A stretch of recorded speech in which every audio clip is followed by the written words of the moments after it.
Hello, good morning.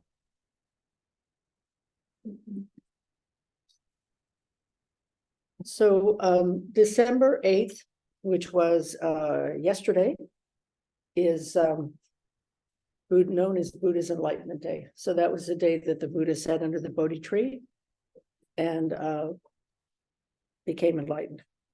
So today's the 9th. So we're going to celebrate it today. I'll give a talk about it. We're going to do ceremony for Buddha's enlightenment.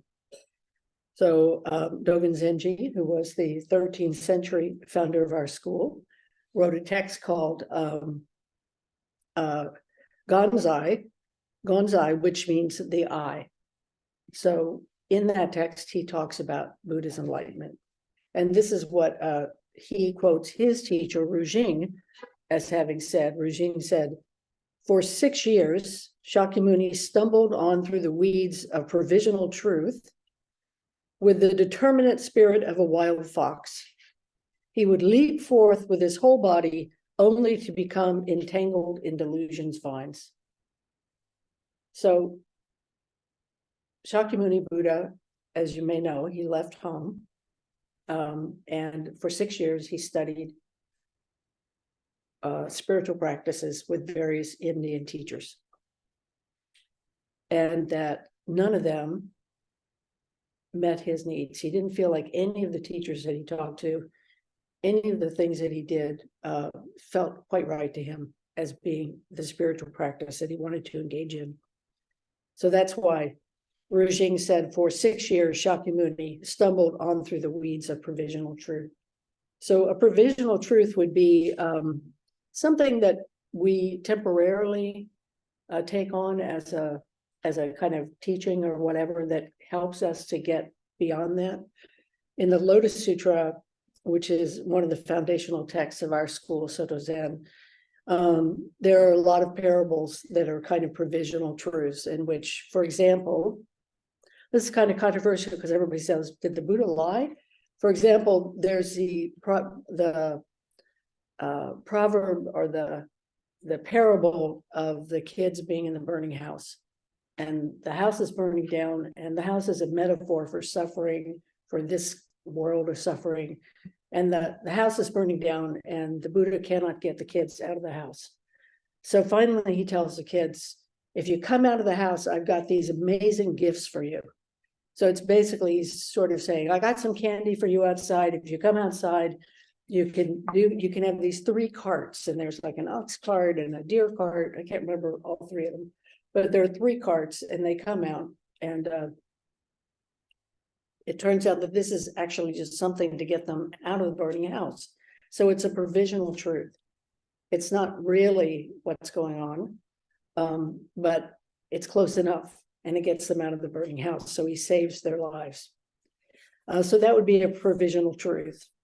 And usually they have to do with some kind of situation that, like the burning house, where we may not be giving the whole picture, but we're giving enough of the picture. So that would be considered to be a provisional truth. So he said, for 6 years, Shakyamuni stumbled on through the weeds of provisional truth. So you can tell here that Rujing doesn't think provisional truths are so great because he refers to them as being weeds. With the determinate spirit of a wild fox. So he's got this very determined spirit. So wild foxes, this refers to this kind of selfish mind that can be delusional. So foxes are duplicitous characters in Japanese mythology. So it's this kind of a small self, but at the same time, foxes can be pushed to a place where they come out with a lot of wisdom.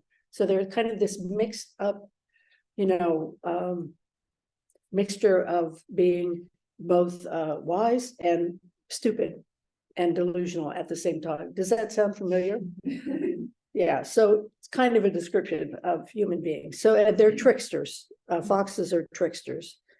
So there's pictures of people giving talks, Buddhist priests giving talks, and these are from Japanese mythology. And you'll see in the back of the assembly of the people who are listening to the talk, you'll see this person in a kimono with a little tail sticking out. And this is a wild fox. It's the actual fox who's trying to look like a person, and their tail sticking out and giving them away. So you see them at the back of the assembly. And so that's kind of how we are. And so they have this kind of dual identity of being compassionate and wise, and also completely delusional at the same time. So I would say that's a really good description of our, what we call our small mind.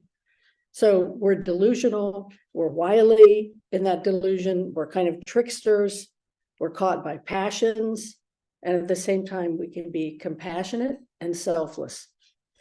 So, and then sometimes, you know, and foxes are like this, if you confront them with their delusional logic, their screwy logic, they will acknowledge the fact that, yes, you're right. This is, I'm not thinking about this quite in a good way. And we're kind of like that too. I mean, hopefully we're willing to acknowledge when we are doing stuff that is not particularly helpful, and to let go and be present for that. So, and the reason that this is true is because we are all the nature of Buddha. So we are already have the Buddha mind. We have access, or possibility of access, to our Buddha mind. And that was the same for the fox as well. So Rujing said, with the determinate spirit of a wild fox, he would leap forth with his whole body. I really like this, because if you go and look at YouTube of videos of foxes, they do that in the snow. They'll like leap straight up and then come down in the snow again, and leap straight up and come down. So it's like it's this very visceral image of the fox, this determinate spirit leaping forth with his whole body, completely throwing themselves into the next leap. So Shakyamuni was like that. I think, you know, we're like that too. We have this determinate spirit. We really want to find out about how we can alleviate our suffering, and we throw ourselves into that. And, you know, wild foxes are as they're leaping, they're really quite beautiful, but they also do it in this kind of stiff-legged way. So this way that we're kind of stiff-legged, simultaneously beautiful in our desire to practice. And that desire to practice is motivated by Buddha mind. That's why we practice. Because trying to kind of be good people, forget about whether we're talking about being Buddhist or not, but trying to do the right thing, if you will, that's hard. It's difficult to do that. It's difficult sometimes to be nice or compassionate when you don't want to be. It's difficult to be generous when you don't want to be generous. So this is that mind of generosity that we already have. This is this mind of compassion that we already have, that is spurring us on to make that extra effort, to be that wild, determinate fox, spiritual fox, making that effort and leaping forward in practice, leaping forward to be better people, leaping forward to figure out how we can alleviate each other's suffering. I gave a talk on Tuesday night, because we're doing that introduction to Buddhism class. And we were talking about how, you know, right now we're living in a world with a huge amount of turmoil. All these wars going on that as people living in the United States, we're now more conscious of, because the world, there's usually somebody fighting with somebody somewhere in the world, and we're usually not so aware of it. But this is a time where there's a lot of problems, economics, et cetera, that people are really feeling. So, you know, since we can't wave a magic wand and make it all go away, how do we relate to each other? How do we bring forth this mind of equanimity and compassion, and trying to really see each other and support each other? Because I think that's how we're going to help get through this time, is by doing this kind of practice with each other. So Dogen said in Kato, which means 20 vines, he teaches in that festival that there's this way in which, well, first of all, he's talking about teachers. He's saying, you know, you are in these problematic relationships with teachers sometimes, and that really helps us grow. I mean, if it's a wholesome, problematic situation. But that's also true of our problems. If we relate to our problems in a way that's wholesome, that we have some help and direction in how to do that, it grows us, right? It's like we become wiser through the experience of not putting that under the rug as if it didn't exist, the problem, but we actually engage with our problems. We transform through that engagement. So this is what Kata is about. This is what Shakyamuni leaping forward with his whole body. This is what stumbling through the weeds is this willingness to actually engage with the issues and problems that we have, not cutting them off. And then Suzuki Roshi makes a comment about this. So if you don't know, Suzuki Roshi was the founder of San Francisco Zen Center, and who is near and dear to us in this lineage because we're part of that lineage of San Francisco Zen Center. So Suzuki Roshi said, Buddha attained enlightenment after being rather tired of human suffering, of studying many things, so being rather tired of human suffering, of studying many things, and of being occupied with thoughts of religious philosophy. He tired of that kind of effort, so he gave up everything. So we know that it says Buddha attained enlightenment after being rather tired of human suffering. So the story about the way the Buddha, of course, I should backtrack and say that this story of the Buddha's enlightenment is very much a Zen story. It's a Mahayana story. It's not the kind of traditional early Buddhist story of Buddha's enlightenment, which is much more Baroque and a lot of things happen. But in that early Buddhist tradition, there's a story about the Buddha when he was a teenager going to a kind of fertility thing that his parents were doing. His dad was supposed to have been the head of a clan in India. And he's sitting under a tree watching his parents or his dad plowing the field or whatever. And he's sitting under the tree and he has this kind of spontaneous experience of shikantaza, or just sitting. This sort of spontaneous experience of being present for everything that was happening, not trying to force himself into a certain mindset, but just sitting there and being aware of what was going on and just feeling this real sense of equanimity and settledness. So he was naturally doing what we call in our school shikantaza, or just sitting. So in this story about Buddha's enlightenment, this Zen story about Buddha's enlightenment, this is where he returns to just sitting in this realization, this enlightenment under the Bodhi tree. So he attained enlightenment after being rather tired of human suffering. I don't know about you, but I'm rather tired of human suffering. And I must say that I'm not sure that I'm ever going to get beyond human suffering. I think this is what it's like to be in this world as a human being, is that we're going to have some amount of suffering. So it's not that we're not ever going to suffer again, but that our relationship to suffering will shift. So that isn't the same kind of suffering. It's a suffering with more equanimity and compassion and wisdom than it is, and skillful means, than it is about suffering where we're just banging around the box going, get me out of here, I can't stand this anymore. So Buddha attained enlightenment after being rather tired of human suffering, of studying many things. So this refers to all of the other teachings that he had absorbed, studying many things and of being occupied with thoughts of religious philosophy.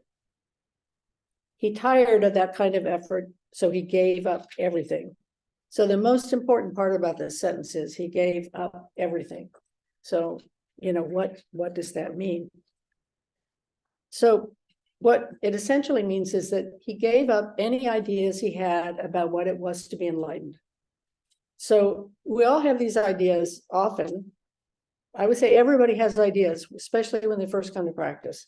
They have ideas that when you're sitting zazen, like meditating, like you're not supposed to have any thoughts. Or you have ideas about enlightenment, which enlightenment is Nothing will ever faze you again. You will always be happy. Nobody will ever bother you. And you'll sail through life like the Dalai Lama, gashing to everybody and chuckling about things, and everybody will love you, and things will be great. So that's like either that, or it's some kind of like incredible woo-woo experience where all the colors are all really bright and wonderful. And again, you never have to deal with any difficulties again before, And so Suzuki Roshi says, when he says, he gave up everything, he's saying, basically the Buddha like forgot about all that stuff. He just said, okay, I'm going to forget about all this stuff. I'm going to drop all my ideas about what it is that's supposed to be happening. I'm going to let go of all my philosophical notions about what it is that I'm doing or what it is I should be doing. And I'm just going to sit down, literally sit down underneath the Bodhi tree and see what happens. So this is the connection between his earlier experience as a teenager.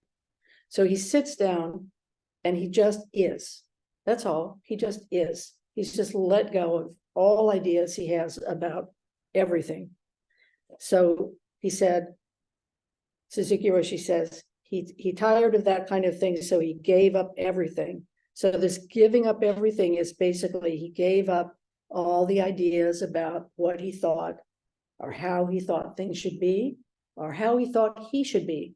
And he just presenced himself for what was happening at that moment.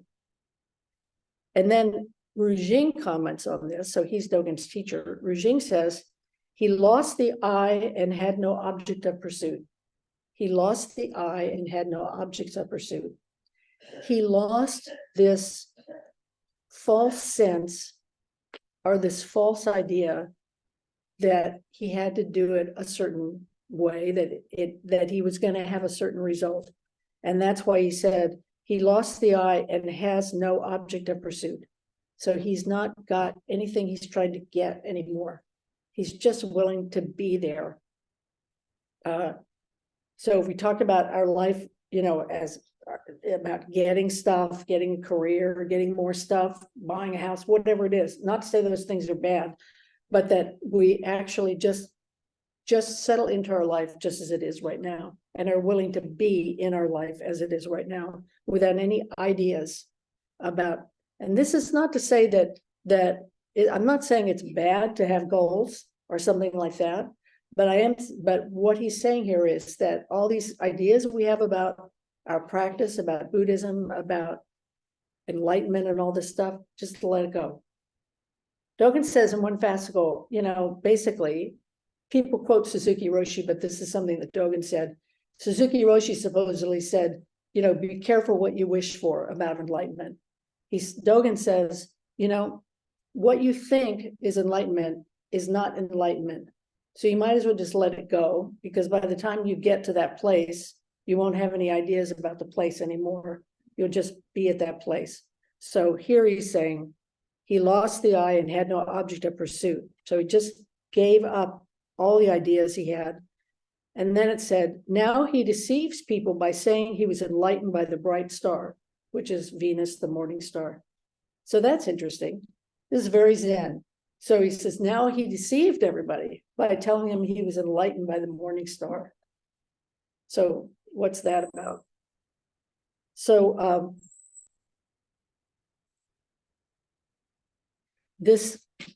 I think what this is pointing to is that Dogen was not, Buddha, the Shakyamuni Buddha was not awakened by the morning star. And the morning star was not awakened by Shakyamuni Buddha. Shakyamuni Buddha, when he awakened, said something like, I awaken with all beings. So this I that awakens with all beings is a universal I, which is inclusive of everything. So the morning star, and the morning star is awakened, Shakyamuni Buddha is awakened, but the I, which includes everything, means that we are all awakened with Shakyamuni Buddha. So this is this universal, holographic, completely interconnected, interpenetrating isness of the world's function. And this dropping into that is this awakened mind. that we're discussing here. Dogen said, pursuing the object we should pursue eliminates realization as an object of pursuit. Okay, so this is kind of like a double talk thing that Dogen likes to do. He's saying pursuing the object we should pursue eliminates realization as an object of pursuit. So letting go of this notion that we're going to get somewhere allows the getting somewhere to happen, because we don't get in the way of the getting somewhere by wanting to get somewhere with the getting somewhere. So that's what Dogen is saying here. He says there's nothing to pursue in non-realization. So this is letting go of the labels, just letting go of all the labels about how we're trying to talk about this practice. So this letting go is where we free ourselves to actually see what's going on in this moment. And that allows us to have, hopefully, a realized response, because we're not caught by our ideas. So, in a kind of more practical example, if you will, it's like if we're in a conversation with somebody that we don't particularly like, that cause problems for us, and we let go of all the reasons why we don't like them, and that's being in the present moment, right? We're just experiencing that person in the present moment. Now, I suppose you might be reminded of all the things you don't like about them, so it just makes it more of you don't like them. But on the other hand, it's like if you actually look at that person, you might discover that the things that you think you don't like about them, when you actually look at them and you present yourself with that person, you discover that you have a lot in common with them. Or maybe you see that they're frightened, or maybe you see that they're angry for some reason, or something like that. And you go, oh yeah, I know what it's like to be frightened. I know what it's like to be angry. I know what it's like to feel greedy about something. These are human emotions. And when we do that, it kind of cracks us open and we're able to really be present for that person. So this is letting go of these ideas. This is an example of this kind of thing. And that is enlightened response, when we can really just meet the person where they are. That's the same thing that Shakyamuni did when he sat underneath the Bodhi tree. He just met his life just as it is and allowed it to come forth and meet him, and he met it. And so that is that symbolism, if you will, the metaphor about the morning star. It's not that one or the other enlightened, one or the other. It's all the simultaneity of this complete world presenting itself and being present for that world. And this is, in this, we talk about this in this way, in this kind of global way. But again, the way it manifests in our daily life is our relationships with people. How do you drive your car? What do you do when you're shopping? That kind of thing. So that's where this mind of giving up, in the sense of really being present for your life, arises. And that's realization. So in a sense, it's deceiving to say that he was enlightened by the morning star, because that's not actually true. That's very dualistic. And Suzuki Roshi said, we say he attained enlightenment, but it may be better to say he completely forgot everything. So he completely forgot subject-object relationship and was completely present. Now, having forgotten the subject-object relationship doesn't mean that his body disappeared. It doesn't mean that somehow he ceased to exist as a person, because even this enlightenment is not merging with some kind of amorphous oneness. The person, you are still there. You still, either like or don't like chocolate cake. You still have all of the same likes and dislikes that you might have had before. But do they get in the way? Do they get in the way of you being able to respond skillfully to a given situation? So, it's like if you go to somebody's house for dinner and they serve peas and you don't like peas, you're not allergic to them, you're not going to break out in hives, you just don't like peas, but you eat them anyway. And maybe you say, wow, these are really good peas. Thank you so much. So this is, we say, oh, that's being polite. But, politeness is rooted in enlightened behavior when it's something like that. So this is this way of not forgetting that you don't like peas and just going ahead and eat the peas. So he forgot everything. And so when he attained enlightenment, there was Shakyamuni Buddha, there was the tree, there was dawn coming up, there were the stars, there was the sun. Everything was simultaneously functioning throughout time and space at that moment. And that's what he woke up to, but not in an intellectual way. He didn't say to himself, wow, hey, this is really cool, man. I mean, it's like the sun, the stars, wow, I'm enlightened. He just was there and experienced this experience. So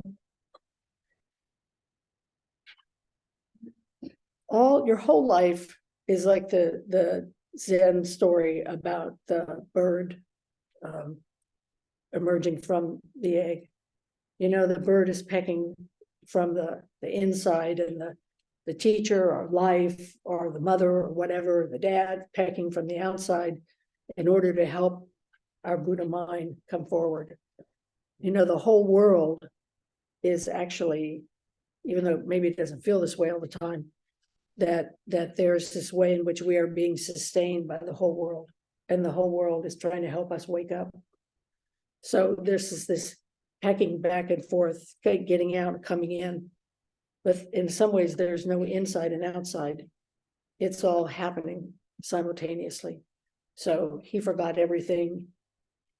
He woke up through everything. So this is this way in which all of that is happening simultaneously. So that's what I want to say about this passage about Buddha's enlightenment. And yeah, so thank you very much.